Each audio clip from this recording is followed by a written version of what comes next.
పరిస్థితిగా లేకపోతే మేము రాజకీయాలు విడిచిపెట్టి ఇంట్లో కూర్చుంటాం కానీ మళ్ళీ వేరేగా ఎక్కడికి వెళ్ళేటువంటి పరిస్థితి ఉండదు.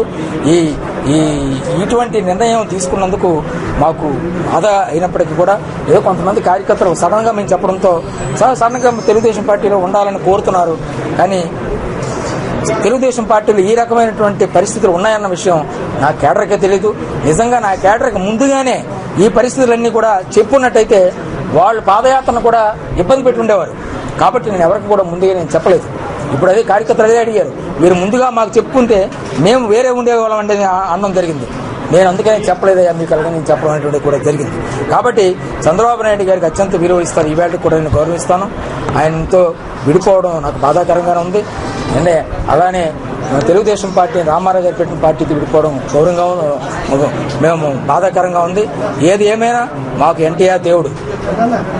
రామారావు గారి ఆశయాలు మేము ఎక్కడున్నా రామారావు గారి ఆశయాలు నెరవేర్చడం కోసం, పేద ప్రజల అభ్యున్నతి కోసం మేము కృషి చేస్తామని చెప్పి మరి అందుకు తగినటువంటి నిర్ణయాన్ని త్వరలోనే తీసుకుంటామని చెప్పి తెలియపరుస్తాం.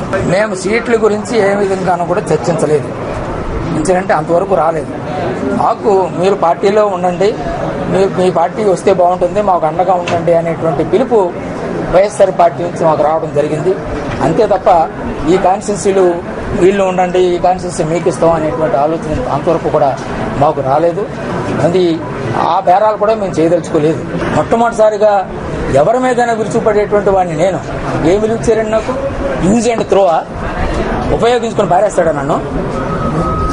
గౌరవం ఎవరా అంటే పోరాడడం జరిగింది. మిత్రపక్షాలతో ముఖ్యమంత్రులతో పోరాడడానికి దాడి వీరభద్ర కావాలి, కానీ దాడి వీరభద్ర గౌరవం ఇవ్వకూడదు. ఇది సవ్వా? ఇది ఎవరు? నేనే పోలేదు, నన్ను పంపించే. నేను పోలేదు, నన్ను పంపించే.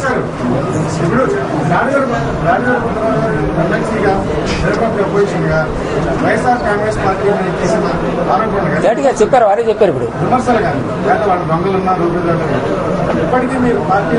ఈవేళ వరకు రేపు జగన్ గారితో మాట్లాడిన తర్వాత జగన్ గారితో సంతృప్తికరమైనటువంటి చర్చలు జరిగితే మేము సంతృప్తి పడితే వైఎస్ఆర్ పార్టీలో వెళ్ళేటువంటి నిర్ణయం తీసుకుంటాం.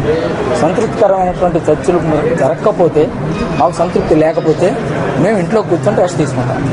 That is our decision. Thank you.